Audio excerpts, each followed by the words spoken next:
बिस्मिल्लाहिर्रहमानिर्रहीम। अच्छा, last time हम लोगों ने स्टार्ट किया था वायरोलॉजी का पोर्शन, ठीक है।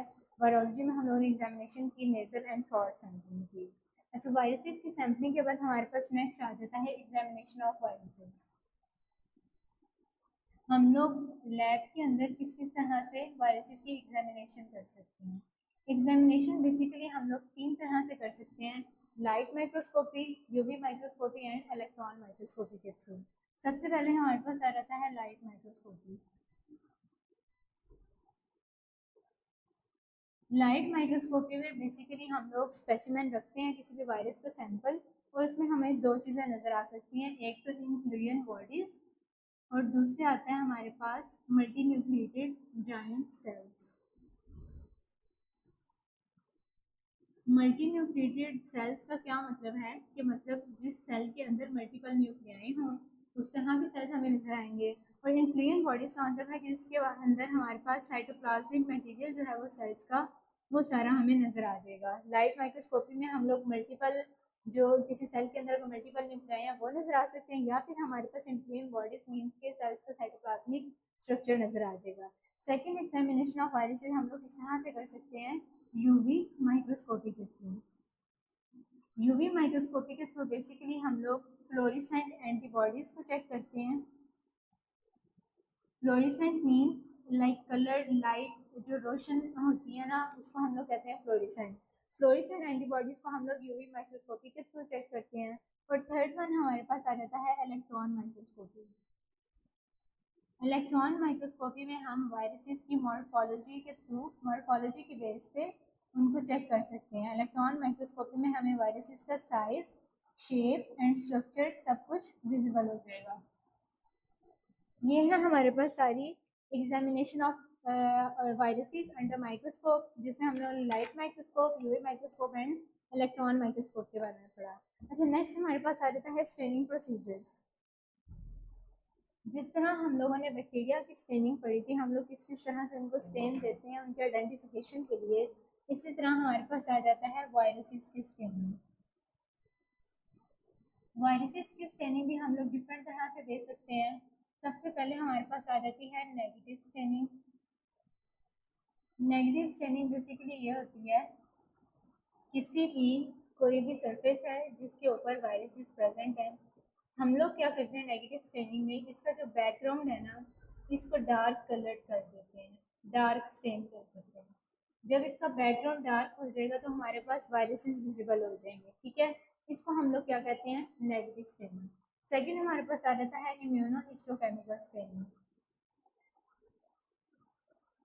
इम्यूनोहिस्टोकेमिकल स्टेनिंग में हम लोग फ्लोरेसेंट एंटीबॉडीज जो हम लोगों ने यूवी माइक्रोस्कोप के अंदर चेक करनी होती है ना, तो यहाँ पे हम लोग एंटीबॉडीज को फ्लोरेसेंट डाइज दे देते हैं। फ्लोरेसेंट डाइज देने का मतलब कि जब हम लोग उसको माइक्रोस्कोप के अंदर ऑब्जर्व करेंगे तो हमारे पास फ्लोरेसेंट नजर आएंगे, लाइक रोशन नजर आएंगे, ठीक है।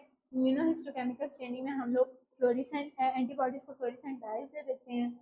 इसके बाद हमारे पास नेगेटिव स्टेनिंग, इम्यूनोहिस्टोकेमिकल स्टेनिंग। इसके बाद हमारे पास आ जाता है एच एंड ई स्टेनिंग, जिसको हम लोग कहते हैं hematoxylin and eosin staining. Hematoxylin and eosin staining, हमारे पास दो कंपाउंड्स होते हैं, हेमेटोजाइलिन एंड इयोसिन। बेसिकली जो हेमेटोजाइलिन है वो सेल्स के न्यूक्लियाई को ब्लू कलर दे देता है, और इयोसिन जो है वो जो साइटोप्लाज्म है सेल का, उसको पिंक कलर दे देता है। जब हेमेटोजाइलिन एंड इयोसिन ब्लू और पिंक कलर दे देंगे तो हमें इजी हो जाएगा कि जब हम उसको माइक्रोस्कोप के अंदर ऑब्जर्व करेंगे तो सेल्स हमारे पास ब्लू और पिंक कलर के नजर आएंगे। देन आ जाता है लास्ट पे जिनसा स्टेनिंग। जिनसा स्टेनिंग हम लोग इसलिए करते हैं, जिन वायरसेस को हम लोगों ने लाइट माइक्रोस्कोप के अंदर ऑब्जर्व करना होता है ना, उसके लिए हम लोग जिनसा स्टेनिंग देते हैं। जब जिनसा स्टेनिंग दे देंगे तो हमें इजीली लाइट माइक्रोस्कोप के अंदर मल्टी न्यूक्लिएटेड सेल्स और इन्फ्लुएंट बॉडीज नजर आ जाएंगी। हम लोगों ने दो चीजें पढ़ी, एक एग्जामिनेशन ऑफ वायरसेस किस किस तरह से करते हैं, और दूसरा वायरसेस की स्टेनिंग, जिसमें हम लोगों ने चार बेसिकली स्टेनिंग के मेथड्स पढ़े: negative staining, immunohistochemical, hematoxylin and eosin staining and Giemsa staining. अच्छा, स्टेनिंग के बाद हमारे पास प्रोसीजर आ जाता है वायरसेस की आइसोलेशन का प्रोसीजर। जिस तरह से बैक्टीरिया की हम लोगों ने आइसोलेशन की थी, बैक्टीरिया को हम लोग ग्रो करवाते हैं डिफरेंट कल्चर्स में, और फिर उसकी आइसोलेशन करते हैं जो भी हमारे पास रिक्वायर्ड बैक्टीरिया होता है। इसी तरह हम लोग वायरसेस की भी आइसोलेशन करते हैं। वायरसेस की आइसोलेशन में सबसे पहले हमारे पास आ जाता है कल्चरिंग के थ्रू। कल्चरिंग मीन्स हम लोगों ने स्पेसिफिक कल्चर मीडियम लेके वायरसेस को सबसे पहले ग्रो करवाना है।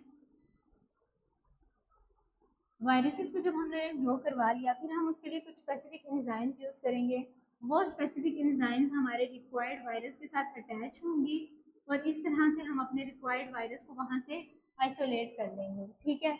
सेकेंड हमारे पास आ जाती है माइक्रोस्कोपिक आइडेंटिफिकेशन। माइक्रोस्कोपिक आइडेंटिफिकेशन में हम लोगों ने ऑलरेडी पढ़ा light microscopy, UV microscopy and electron microscopy. कोई भी मेथड यूज़ करते हो हम वायरस की आइडेंटिफिकेशन करते हैं और जो हमारे रिक्वायर्ड वायरस होता है उसको हम लोग आइसोलेट कर लेते हैं। थर्ड हमारे पास आ जाता है सीरोलॉजिक प्रोसीजर। सीरोलॉजिक प्रोसीजर्स हम लोग कहते हैं अपने लैब टेस्ट को, जिनमें हम सैम्पलिंग के थ्रू अपने रिक्वायर्ड वायरस को सेपरेट या मतलब आइसोलेट कर लेते हैं। अब हमारे पास क्या होता है, कोई भी वायरस किसी भी पेशेंट को इन्फेक्ट किया, ठीक है, जैसे ही हमें पता चलेगा कि पेशेंट इन्फेक्टेड है हम लोग सबसे पहले उसका एक सैंपल ले लेंगे जिसको हम कहते हैं एक्यूट फेज। जैसे ही हमें पता चलेगा जो वायरस ने इन्फेक्ट कर दिया पेशेंट को, वो होता है हमारे पास एक्यूट फेज। वहाँ पे हम लोग सबसे पहले एक सैंपल ले लेते हैं पेशेंट का। एक सैंपल हमने ले लिया, देन उसकी 10 to 14 डेज के बाद हमारे पास आ जाता है कोवैलेंट फेज। 10 to 14 डेज के बाद हम लोग सेकेंड सैंपल ले लेते हैं। दो सैंपल हम लोगों ने लिए, एक फर्स्ट डे पे और एक 10 to 14 डेज के बाद। अब हम लोगों ने क्या करना है, इन दोनों फेजेस के दरमियान का जो हमारे पास टाइम होगा ना, हम लोग उसमें वायरस की ग्रोथ को चेक करेंगे। अगर तो ये ग्रोथ 4 टाइम्स इंक्रीज हुई है तो हमें पता चल जाएगा कि पेशेंट जो है वो वायरस से इन्फेक्टेड है। ठीक है, इस तरह हमें पता चल जाएगा। हर स्पेसिफिक वायरस का एक टाइम होता है कि कितने टाइम में वो रेप्लिकेट करता है। जब हम इस टाइम ड्यूरेशन को देखेंगे, अगर तो वो 4 टाइम्स इंक्रीज हुई है उसकी ग्रोथ, तो हमें पता चल जाएगा कि वो कौन से वायरस से इन्फेक्टेड है और वहाँ से हम लोग स्पेसिफिक वायरस की आइडेंटिफिकेशन कर लेंगे और उसको आइसोलेट कर देंगे। आइडेंटिफिकेशन में हमारे पास एक और आ जाता है detection of antibodies and detection of viral nucleic acid. Detection of antigens.